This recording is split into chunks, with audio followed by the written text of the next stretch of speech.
Okay, Cruiser Crossing the Rainbow. I think that's the one where it's a pirate ship. I think the big house in the sky is probably the harder star. I mean, the hardest star in this is going to be the 100 coins, which, by the way, I'm not doing the 100 coins. I'm making an executive decision right now that I'm not going to do the 100 coins. I may do it off stream or something like that, so we can look at the roof of the castle. But spoiler alert, there's a roof up there, and you go up there and it's like, ooh, maybe I'll do it. Don't know, but I'm not gonna be like streaming it. I think that getting the 100 coins in this game is incredibly boring because you basically have to redo the entire level. Like you basically have to do every single star in a level in one go. I think that it's awful. Anyway, out of thoughts. Oh boy, right.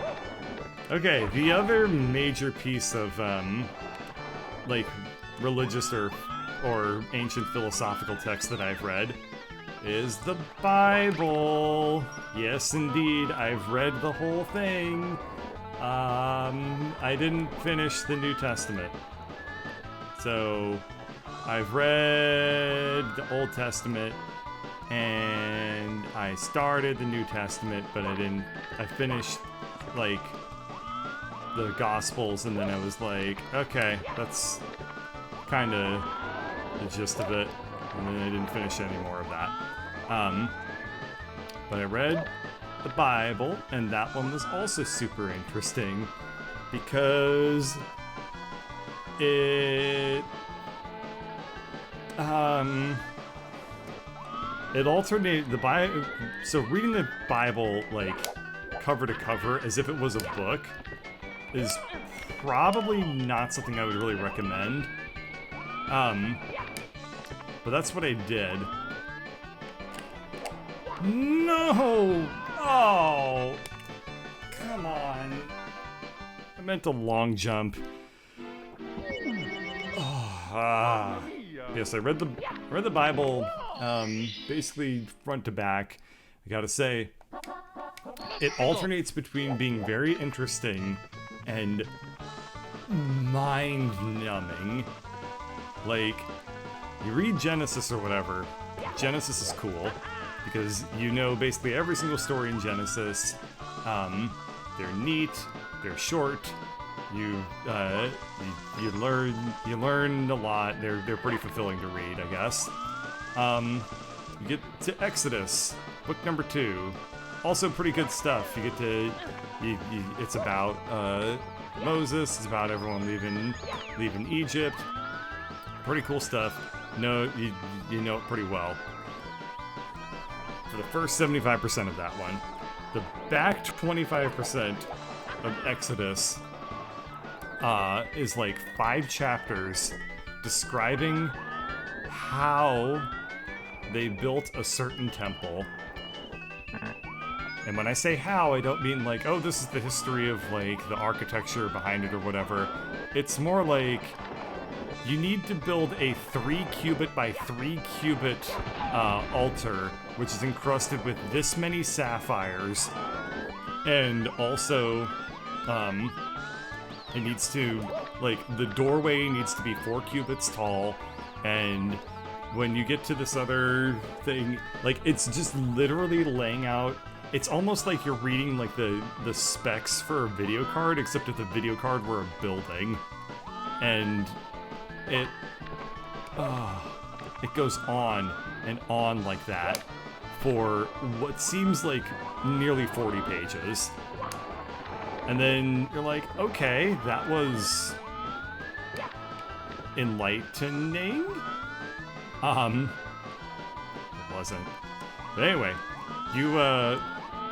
so you get to that part, and you're like, okay, well, we got through that. Let's see what the next one is. And it gets kind of interesting again. It's if I remember, it's about, oh my god, damn it, Nintendo, you are such doodle bugs. Okay. Okay. Okay.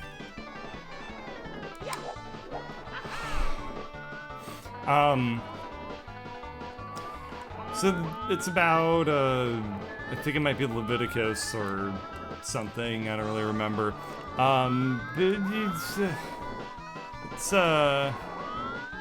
It's fine. And then, like, after that, you get 3 books straight that are, like, as far as I can tell, they're ancient accounting ledgers. All it is basically just like a book of receipts for a little while. And what I mean by a little while is I mean, like, an entire 2 or 3 entire books of the Bible are dedicated to, like, counting how many sheep,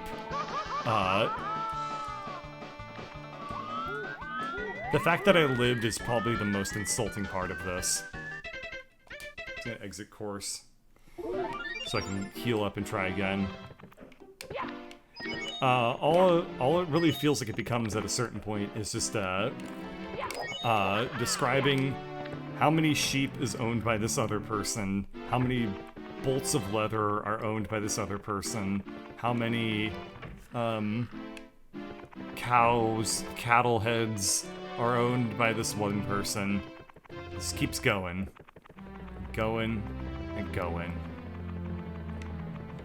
And that is basically, you can extrapolate that to, like, the entire Bible, pretty much.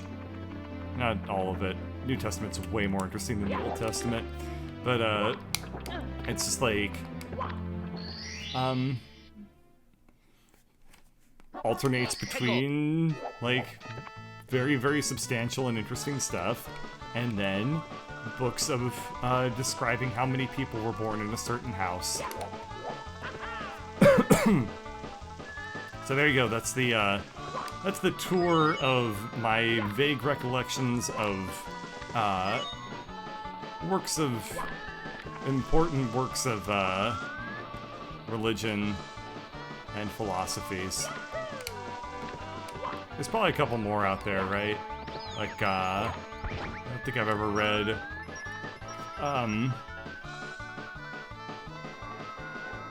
what's it called? The Vedic texts or anything like that. So maybe that'll be my project. You know, I was saying earlier I was gonna spend my, like, break and vacation, stuff like that, just, like, spending a bunch of time breaking through, like, an art barrier. Like, no, what I'm gonna do this time is I'm gonna convert to a new religion, and what I'm gonna do is I'm gonna set up a straw poll, and everyone, you get to vote on, you get to vote on what I convert to. This is like a Jake Paul level good idea. Not blasphemous whatsoever. Super Mario 3D All-Stars. This is indeed Super Mario 3D All-Stars. It's like Super Mario All-Stars, except it's in 3D and also different games. Also, kind of, I bought this game not realizing, like, what, like, kind of this slightly scummy business practices, that this was kind of like this was Nintendo's version of the Disney Vault. Like, I didn't know that at the time. So, it's a little weird as a result, but, oh, lose my mind. This is driving me completely crazy. I'm getting a headache from doing this. I don't know how much more I can take. I may just tap out on this game, honestly. I'm gonna fight Bowser. I'm gonna fight Bowser, and then we'll come back to maybe 100%ing this game if I have the mental capacity to keep doing it. But boy, did I hit a vertical cliff of skill. Whew. Yeah, there you go. There you go. Just, so everyone votes. I will, you decide. It's the American Idol of my personal beliefs. Okay, yeah, I'm getting... The problem with this game, and this is something I never usually get, but I'm getting motion sick with this game. And so that means, like, the more I play it, in a given night, the less, like, enjoyable the experience is, because eventually I'm just like, I'm just gonna throw up if I keep going. So we're gonna power through Bowser, and then we'll come back to this later. Maybe I'll alternate doing this with starting, you know, Sunshine or something like that, like a game I've never played because I didn't think GameCubes were that interesting to me because I was a Sony fanboy. Yeah, I was all about that SSX. I was all about that John Madden. It was all about that Final Fantasy VII, but not the remake because the remake sucks. Is this gonna do anything? Oh, yeah, okay.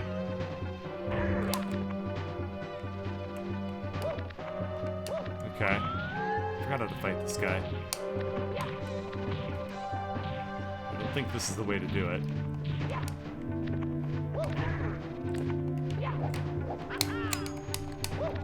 Oh, yeah, that's the way to do it. Haha, perfectly executed. Hence why Mario went haha, because that's the sound that I made too, because I was like, dang, that was so well done.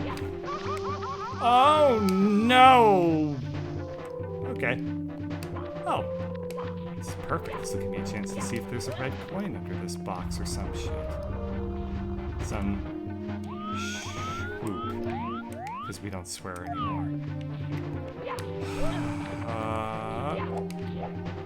But I didn't really realize that at the time, but basically the way that this works is that it's a limited release.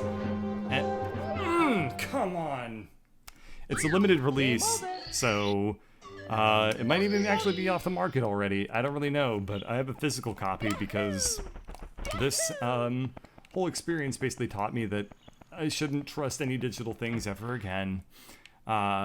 Yeah, it's something like it's only going to be around for a month, and then they're going to take it off the market again, so that they can re-release all these classics again later on, because I guess the thought is that if you have all of your old game library, if you just have that like out so that anyone can buy it at any given time, you become unable to keep making money on it, because eventually everybody just owns, you know, Super Mario 64. And if you make it this sort of limited release thing, then it can be like, oh, I want to buy Super Mario 64, but I can't get it.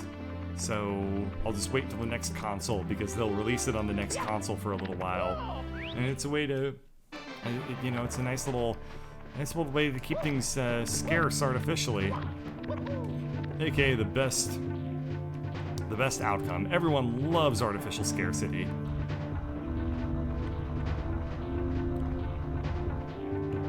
Was that it?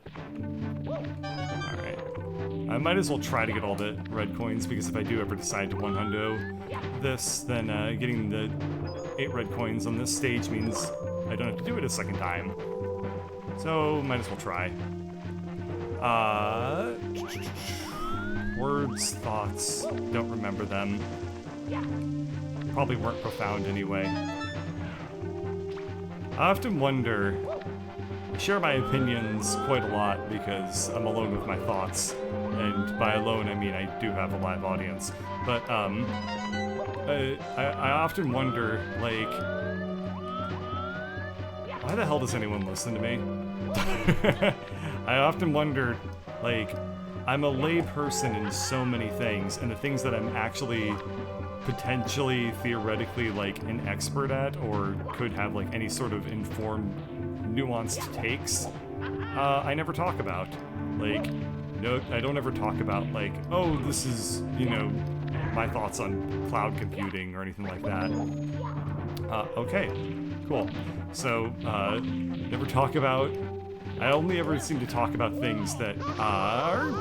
God! Can I get a break, man? Okay. So... I think, what was I gonna say?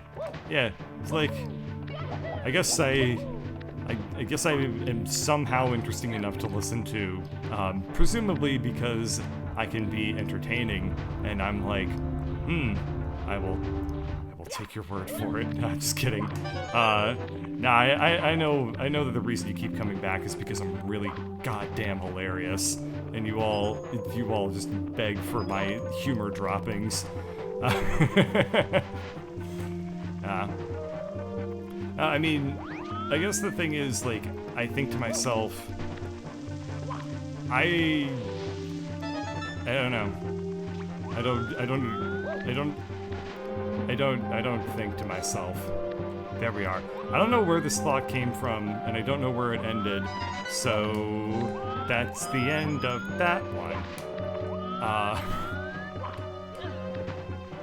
I don't know. I guess what I was gonna say is I feel like the things that I tend to watch and I tend to be entertained by on YouTube are things like Legal, you know, where it's like a reaction YouTuber, but somebody who's like a specialized sort of field. And that seems like stuff like that is like usually really entertaining to me. Come on. Flags are made by Betsy Ross. Yeah, like that's the stuff that I generally end up watching. So I think to myself, like, oh, that's what I need to do. I need to do a professional reaction channel to computer science topics. I need to do a professional reaction channel to programming. Cool. Let's find programming, and let's find a video that somebody made about programming so I can react to it and be like, haha, look at this. It's somebody being dumb on the internet about programming. The problem with this idea is that I can think of very, very few topics that are less interesting to watch videos of than computer programming. Like, what am I gonna do exactly? I'm gonna go on to like GitHub, look up like the Linux kernel, and be like, haha, look at this. They used a stack or something. Like, no. So it's almost like the things that I consider myself an expert at are inherently unwatchable. So I guess the next best thing I can do is talk about things that I find interesting that I'm very, very bad at, like drawing and writing, and then make jokes about prime numbers, because apparently that was a memorable thing. It was the time I trolled Durf by saying, I don't even remember what the context was, but I remember saying something like 33 is not a prime number because it's divisible by 11, which is a prime number, or something. The delivery on that was so much better. I feel like I just retroactively crapped on my own joke by messing up the delivery that badly. Oh man. Somebody needs to do a clip of the original joke with the version I told just now, and just be like, this is what happens when doves cry. Okay, we're good. We're good. We're like halfway there. Awesome. Okay, take a second to think. I need to remake GoldenEye. What do I need to do? I mean, I know they did, and I know that... I think honestly I've said the sentence, they need to remake GoldenEye while playing this game, like, at least 4 or 5 times. But, suffice to say, I think they need to remake GoldenEye. And they need to remake The Hidden. That was a fun game.